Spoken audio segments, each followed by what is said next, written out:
Welcome to Choice Classic Radio. With 116 episodes, Richard Diamond, Private Detective aired from 1949 to 1953 and starred Dick Powell in the lead.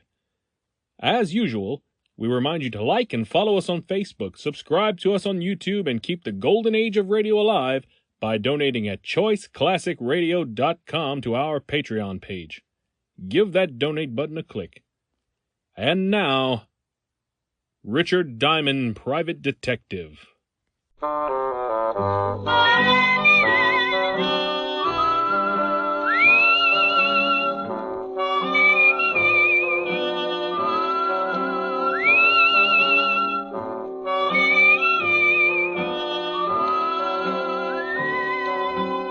Here's Dick Powell as Richard Diamond, Private Detective.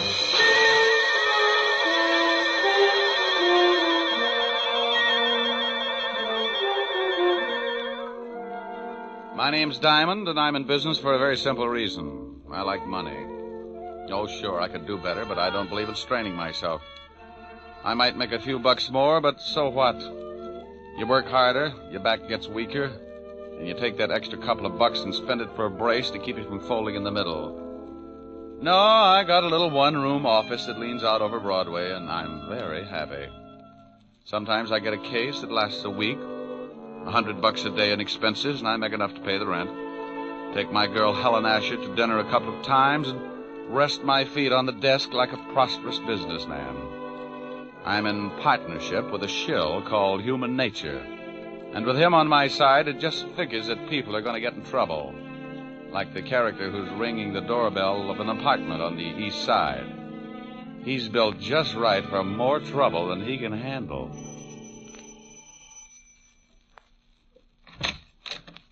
Well. Hello, Mrs. Moran. You say that like you're really glad to see me. I'll let you know as soon as we can talk business. Did you bring a rubber hose along? Why? Are you going to be hard to get along with? This time, yes. Where's your husband? He went out. I tried to convince him the window was the quickest way to the street, but he's old-fashioned. He took the elevator. You're drunk. You can't get a bit out of me. Want a drink? Just get the 500. I don't want to be around when your old man gets back. You couldn't afford that, could you? No, and I don't think you could either, baby. Now let's stop playing games, Mrs. Moran. I've got a big, fat surprise for you, Mac. Keep it in small bills. That's not funny. That's your surprise. Yeah? Yeah. You don't get the money. You get something else. Stop yelling. You'll have the whole building up here in a minute. They'll be up anyway, Mac. A gunshot makes people curious. Now, wait a minute. You don't have to pull a gun. I don't have to do anything. And I'm breaking myself of one habit right now. I'm through paying your dirty blackmail. Now, you know I got my orders. If I don't collect, someone else will be around. Come on, give me the gun. Sure. A piece at a time. Oh. I need a drink.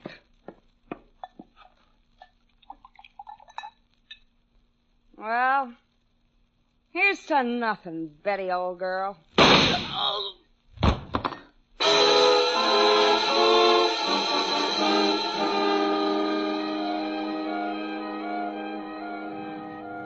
Extra, read all about it. Mac Grayson shot to death in blackmail plot. Socialite Betty Moran kills gangster, then takes own life. Read all about it, paper. Hey, kid. Oh, paper, mister? Yeah. Hey, the chair. Oh, thanks. Wealthy wife of William Moran kills... Well, I have to call Mr. Moran. No sense to lose a good source of income.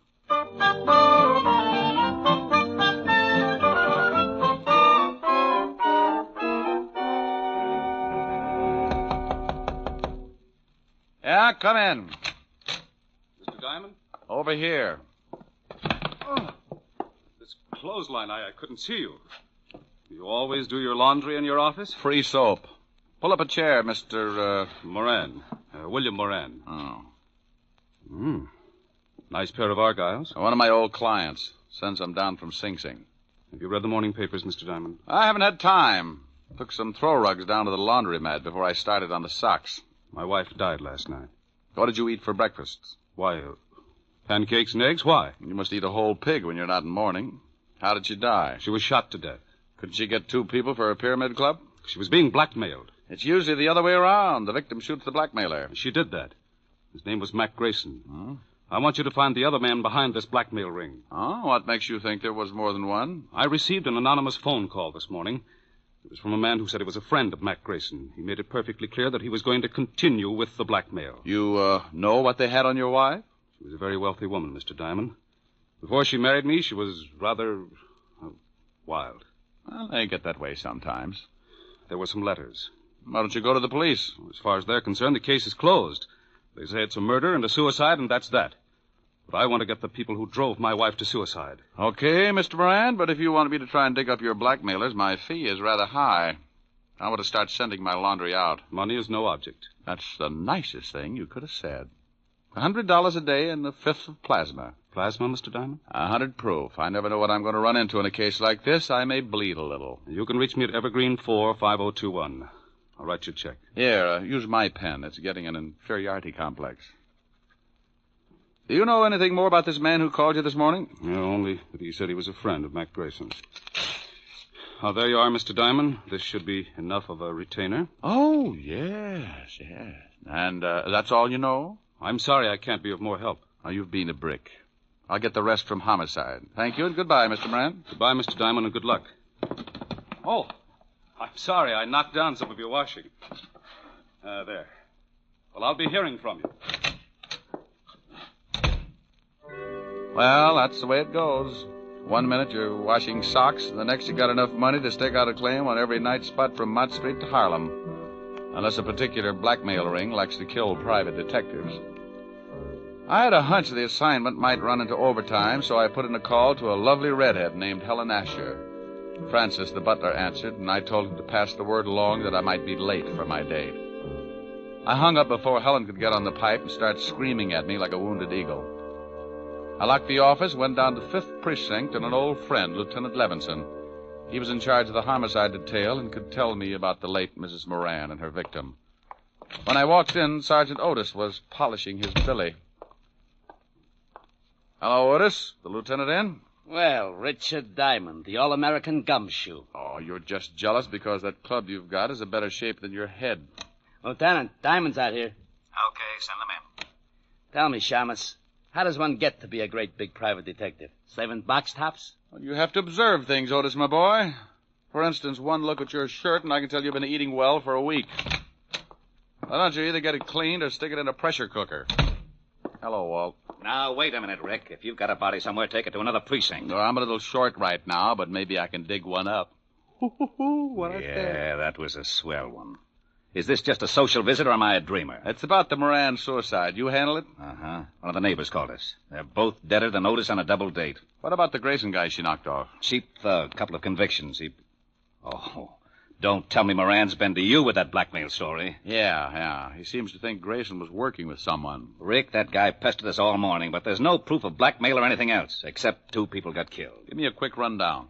I don't know why you're interested. I think Moran drummed up the blackmail theory just to cover that his wife was running around with another man. Well, I'm interested because Moran gave me a fat $200 in advance to get me in the spirit of the thing. Well, if you want to be bored, here are the photographs of the deal. Here's Mac Grayson. Bullet entered his chest just below the 10th rib. Gun was a .32. Same one that the Moran dame used on herself. Enough powder burns on the shirt to show that she was standing pretty close when she gave it to him. She'd have to be, not to miss him. Now, you can see she was lying about 10 feet from Grayson near the bar. Probably needed a stiff shot before she knocked herself off. That's the highball glass on the floor near her head. And that's the .32 she used, about 6 inches from her right hand, and only her prints on it. Powder burns on the girl? Sure, all over her temple.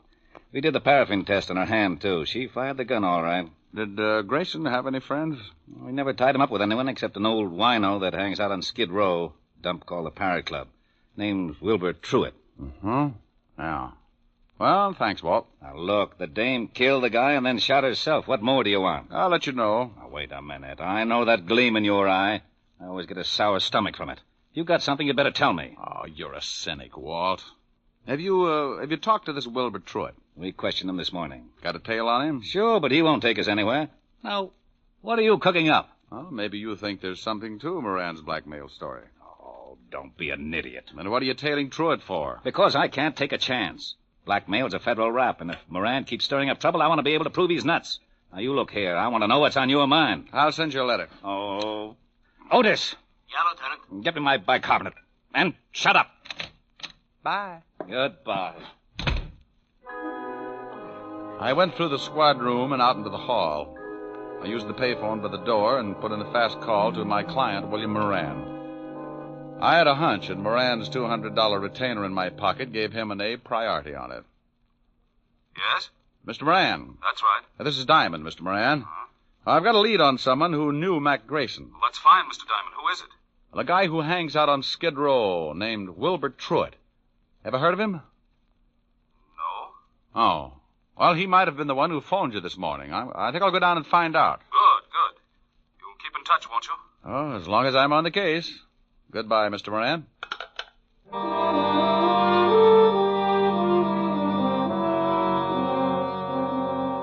I left the 5th Precinct and headed for Skid Row. If you've never seen the street, it's a liberal education in the misery of human beings.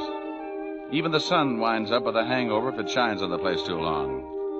The Parrot Club was a cellar with a low ceiling and a drink of wine for 10 cents a glass. The smell of stale alcohol was so strong that if you opened the door to air the place out, the walls would probably cave in. I found Wilbur Truitt sitting at the bar with a dirty towel around his neck. He held the towel and the glass of wine in one hand, and with the other he pulled the towel, lifting his hand and the glass up to his mouth. You must have been an engineer. I learned this little stunt in grammar school, bucko. I started missing my mouth 30 years ago, so I use this towel as a sort of alcohol pulley. It cuts down the element of risk. Hate to spill a drop. You know a guy named Grayson? It's the shakes, bucko. I am completely exhausted after a night of revelry, and my hand waves like it was flagging down a caravan of whiskey trucks. Look, friend... But after 1 or 2 pick-me-ups, I am perfectly capable of lifting the glass by myself. And come nightfall, I'm in excellent condition to entertain my little friends. Oh, swell. Most cowards let the little fellows frighten them, and they end up in Bellevue, but I like them. They worried me at first, but when they found out how much I drank, they began to show the strain, and the shoe was on the other foot, so to speak. Oh, no. They tried to frighten me the first night, but I just kept right on with one bottle after another, and it finally drove them to drink. Now my DTs have hallucinations. We are rapidly building up a thriving community. What were you saying, bucko? Something about the evils of self-indulgence, but I've forgotten now. Good. In that case, I will let you buy me a drink. Oh, sure. Waiter, bring the bottle. You just gave me cold chills. If I lick your hand, it's only a sign of fond endearment. Okay. Now, do you know a guy named Grayson? I knew there was a catch. Are you a cop? No. In that case, I trust you. Besides, you are holding that lovely bottle. What about Grayson? First, a small glass of truth serum. First, Grayson. I can't stand to look, so I will turn my back on the bottle and tell you what I know.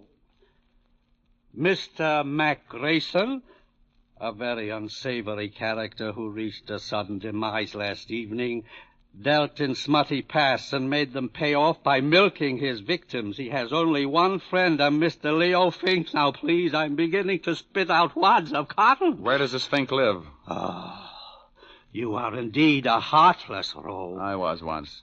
You aren't by any chance a spy from the Purity League? You get the bottle when I find out where Leo Fink lives. 1120 2nd Avenue now, please. Now, here you are. Don't struggle with the cork, bucko. I have just acquired the strength of an uncropped Samson. And as I gaze upon this ruby goblet, I am reminded of the fact that you are not the first to come seeking the whereabouts of one Leo Fink. Huh? Play it back in English. A thug with the disagreeable habit of twisting my ascot approached me not 10 minutes before you came in seeking the same information. Did you give it to him? I had to. One more pull on my tie, and dissipation would have been a thing of the past. Thanks, Wilbur. Here, Buy yourself another jug. Oh, bless you. And good morrow, cousin. Here's to my love.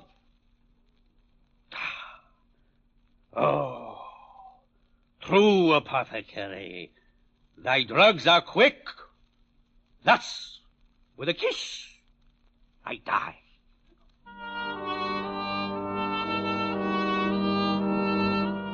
I left Wilbur with his first love and walked out on the street. I grabbed a cab and headed for Leo Fink's address. All the way over, I kept thinking how wonderful fresh air really was.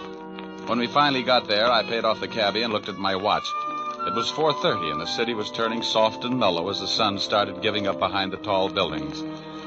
I got that lousy feeling again when I looked across the street. A prowl car was parked at the curb, and it looked like Homicide's private limousine. Something was wrong. I went up to Fink's apartment in a hurry. Yeah? What do you want, Shamus? Well, good afternoon, Sergeant. I'm taking the census. How long ago did you die, sir? Very funny, Diamond. Otis, who is that? Diamond, who else? I didn't ask for a quick quiz on well-known personalities. Let him in. Yeah, Lieutenant. Shame on you, Otis. You'll never make an Eagle Scout. Hello, Rick. What do you want? I'll bet he's dead. You'll bet who's dead? You know who's dead. Sure, I know who's dead. Who do you think is dead? The guy I came up here to see. Well, who did you come up to see? Well, I think it's the guy who's dead. Don't you know? No, I ask you. Well, I'm telling you. You told me nothing. Look, why are you up here? Because I'm looking for a guy. What guy? I think it's the guy who's dead. Who's dead? Oh, he's on third. Don't you know? I think I know, Lieutenant. You shut up. Of course I know. Well, all right. If you're going to hold out on your old pal... Now, wait a minute. How did we get into this thing? Otis! Here's your bicarbonate, all mixed. All right, now let's start again. Walt, who's dead? Oh, let's not have two bodies up here. The guy's name is Fink. Leo Fink. Why did you say that in the first place? Because I don't have to do anything I don't want to do. Walt. Lieutenant Levinson. Now, what are you doing up here? Well, I came up to see Leo Fink, that's all. Well, he's in the other room. If he spills anything, don't believe it. He's been dead for 10 minutes. That's too bad. He knew Mac Grayson. Yeah, how did you find out? That sweet old gentleman you sent me over to, Wilbur Truitt. Oh, you got something out of him, huh? What else did he tell you? Nothing, but we struck up quite a friendship. I'm going to go back over and see what another bottle of wine will do to his memory. I'd better haul him in. Well, don't do it, Walt. Don't do it. I can find out things a lot quicker. Shh. I got a system. Okay, but keep me posted. I've got to clean up here. How did Fink get it? 2 bullets in the head. No idea who gave it to him. They used a Luger, I think. Hey, have you questioned Otis? Oh, go on. Get out of here. Walt, tell me, did you check the prints on that highball glass next to Mrs. Moran to find out whether they were from her right or left hand? Now, what difference does it make? I'll let you know. Now, you wait a minute. No, I can't. I'm behind schedule now. Bye. Oh, Otis!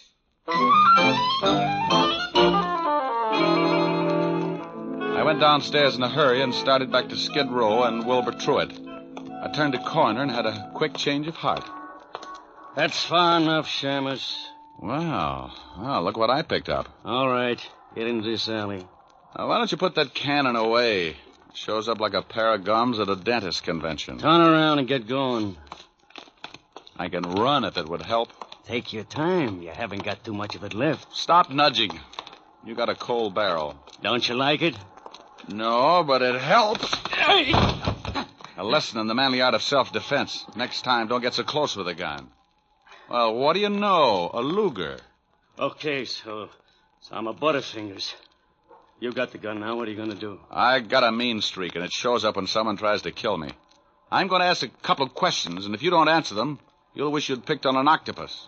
Now get up. Oh, you're a big one. Now, who sent you after me? I don't know. Who sent you after me? Honest, I don't know. Oh, wait a second.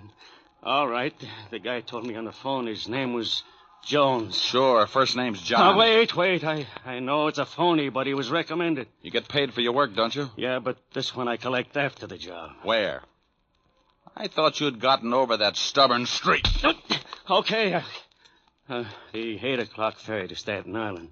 He's going to slip me 2 bills. And you don't know his right name? No. Did you know Mac Grayson? I heard of him, but I never met him. Are you as handy with a .32 as you are with that Luger? Huh? Forget it. Next question. Who killed Leo Fink? Oh, that's a pretty big one. Okay, I'll word it differently. Who killed Leo Fink? I'll take the beating. Yeah. Well, I got a hunch this Luger of yours will check with ballistics. Come on. Homicide's still up in Fink's apartment. No, it's... What did you say? Okay.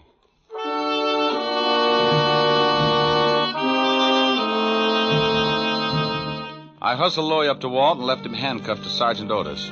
They deserved each other. Louis said he was going to be paid off at 8 o'clock, and my watch said it was 7:15. That gave me 45 minutes to check at Homicide and still catch the ferry to Staten Island. The fingerprint man at the 5th Precinct put the prints from the highball glass under a microscope and told me what I wanted to know. My hunch had been right. So I grabbed a cab, and 20 minutes later I was paying for my ticket at the ferry landing. A thick, wet fog was beginning to roll in off the river, and by 8 o'clock it was hard to even see your watch. Someone was playing a piano in the lounge as the ferry began to move slowly across the river. I didn't know who I was looking for, but I figured if there was going to be a payoff, it would be outside. I leaned against the rail and took out a cigarette. Got the match, mister? Huh? Yeah, right here. Thanks. Lousy night. Yeah. He wasn't my man. When he struck the match, I could see his dirty work clothes and his factory badge. I started down the other side of the boat. Finding a killer in that fog was like looking for your car keys in a mine shaft. I reached the bow of the boat, and right then I knew I was about to score. I get a tight feeling in my stomach when I start closing in on danger. I spotted the dark outline at the rail, so I pulled my hat down and walked up beside him. He was hunched over with his arms resting on the rail. Terrible night. Mm-hmm. Be awful if you had to find someone in this fog. Not if he found you first. Yeah. I like the name Louis Osgood. Have you heard of it? I like the name Moran. Huh? William Moran. Who are you? Just an employee. Diamond. Yeah, you get a gold star. Well, what do you want? Have you found the blackmailers? Now stop playing Alice in Wonderland. I just pushed around your hired gunner, Louis Osgood. He had enough to say to put you away for a long time. He couldn't have. He didn't know. Didn't know your name? Who murdered your wife, you or Louis Osgood? Why do you say murder? The police said it was suicide. Well, I got news for you, Buster. Homicide just changed its mind. I checked and found out that the highball glass near her head was covered with prints from her right hand. What does that prove? It proves that to take her own life, she'd have to have fingers a foot long. The prints on the gun were also from her right hand. You're going to tell me that your wife shot herself while holding a highball glass in the same hand? That's not my problem, Mr. Diamond. Well, I think it is. If Louis Osgood didn't shoot her, that leaves just one suspect, you. Now, let's take a walk back to the cabin. I want to keep an eye on you for homicide. All right. This is where I leave you, Mr. Diamond. Hey, come here! I hadn't thought he'd make a break, but as long as he had a gun and knew how to use it, I could understand why he did. I got my gun out and took off after him. I expected him to go over the side and in the fog, and he'd have a good chance. But when a guy gets cornered, he does funny things. I never would have spotted him, but he threw open a door and framed himself in the light from the inside. I must have caught him because I saw him start to fold and stagger through the door. I took my time getting there. A wounded man with a gun can get pretty mean sometimes. The door swung back and forth with the motion of the boat, and I could hear the sound of the engines. He'd gone down in the engine room, so I dropped to my knees and went in after him. A long, polished ladder led down to the big diesels below, and I knew I'd hit him with the first shot because there was a bright red trail of blood leading down the ladder and behind the churning machinery. Moran! Oh, Moran, come on out! You can't get out of here. Come and get me, Diamond. I don't like being slapped around, and I'm going to see that you get yours. He was somewhere off to my left and keeping himself hidden. A catwalk circled the engine room, so I pulled an old stunt. I took a wrench off the wall and tossed it down the metal ladder. I watched for his gun flashes, and when I spotted his position, I got down on my stomach and crawled along the catwalk until I was directly over his head. He was sitting in a lot of blood, and he didn't look like he had long to go. Come on, Diamond. I know you're down here. Surprise. Look at the birdie. What? Don't try it.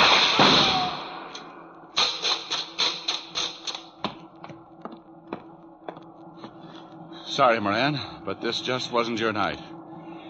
You want to tell me about it? I shot my wife. I came in just after she shot Grayson. And she was standing at the bar with her back to me, mixing a drink. She dropped the gun by Grayson's body, so I picked it up and shot her. Wiped my prints off and put hers on it. Why did you do it? I hated her. She had money. I found some letters and turned them over to Mac Grayson, a well-known blackmailer. I wanted him to drive her crazy until she drank herself into a sanitarium, and then I'd have her money. I never guessed she'd kill Grayson, but when I did, I saw a chance to kill her and make it look like suicide. You should never have called me. The police were satisfied. I had to find Leo Fink. He knew I'd hired Grayson, and he was going to blackmail me. So when I dug up the little wino that knew Fink, you hired Louis Osgood to bump Fink and me. Is that right? Hey, Moran. Oh, well, it was a dull conversation anyway. Lousy night.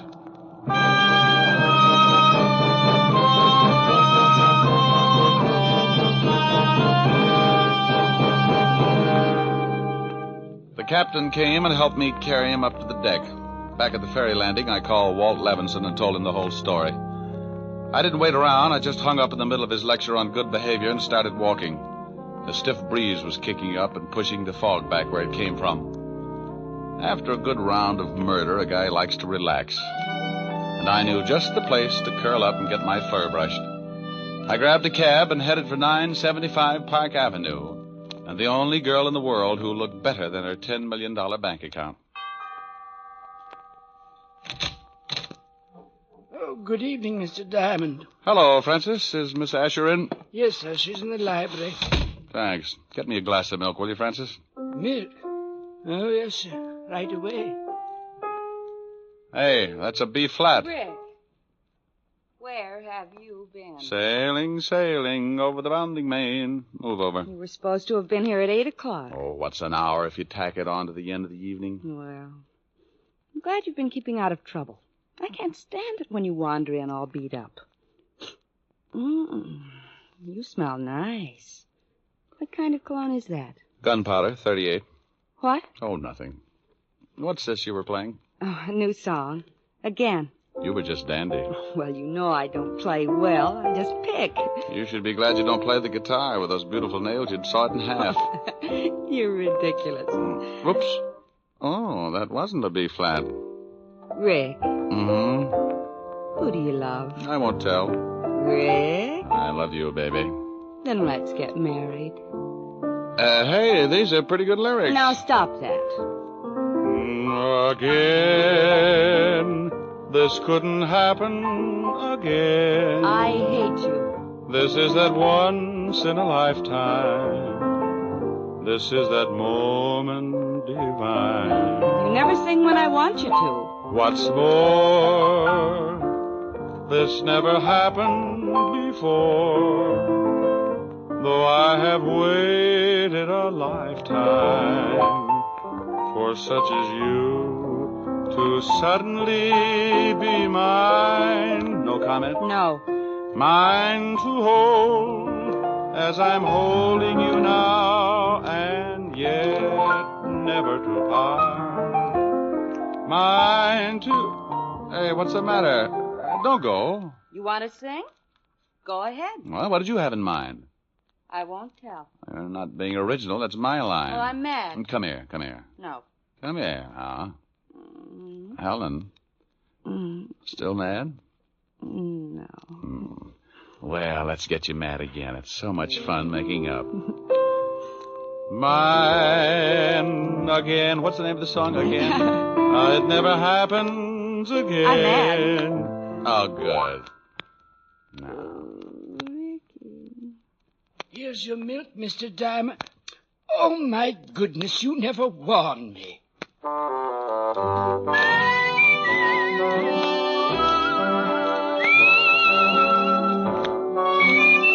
You have just heard Richard Diamond, Private Detective, starring Dick Powell. Helen was played by Virginia Gregg, Lieutenant Levinson by Ed Begley. Also in our cast were Wilms Herbert, Tal Avery, Herbert Butterfield, and Jack Petruzzi. Music was under the direction of David Baskerville. Richard Diamond is written by Blake Edwards and directed by William P. Rousseau. Now, this is Eddie King inviting you to be with us again at the same time next week, when we will again bring you Dick Powell as Richard Diamond, Private Detective. This program has come to you from Hollywood. Now NBC brings you a three-way cavalcade of grand comedy with Phil Harris and Alice Faye, Fred Allen and Henry Morgan, all following in fast succession over most of these NBC stations. This is NBC, the national broadcasting company. That concludes today's episode. We thank you, and we'd like to remind you to please donate at choiceclassicradio.com. Remember, your donations make episodes like this possible.